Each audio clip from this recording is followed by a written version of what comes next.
அவரால் உருவாக்கப்பட்ட கட்சி. எம்ஜிஆர் மன்றத்திலிருந்து வந்தவன் நான். அப்ப எங்களுக்கு உரிமை ஜாஸ்தியா இருக்கு. எம்ஜிஆர் உயிரிலேயே கூட என்னோடு இன்றைய தேதிக்கு பயணிக்கிறவர்களில் 80% பேர் ஏற்றுக்கொள்ளுகிறவர் தான் இந்த கட்சியினுடைய பொதுச் செயலாளர் என்றுதான் எம்ஜிஆர் சொல்லி இருக்கிறார். அதனால முதன்மை உரிமை எங்களுக்கு இருக்கு. ஆனால் காலத்தின் கோலம் காலத்தின் சூழ்நிலை இன்றைக்கு எடப்பாடி பழனிசாமி இருக்கிறார். அதை பற்றி எங்களுக்கு ஒன்றும் இது இல்லை, சந்தோஷமாக இருக்கட்டும்.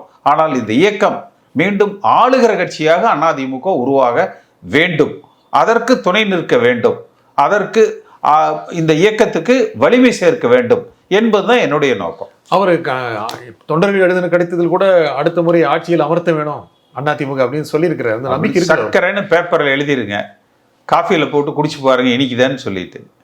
சார் பேப்பர் இதெல்லாம் டைலாகுங்க.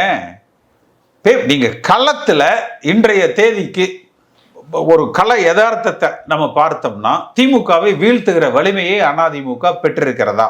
பெற வேண்டும். அப்படி அவர் பெற்றிருப்பதாக நம்பினாலும் கூட இன்னும் பெற வேண்டும்.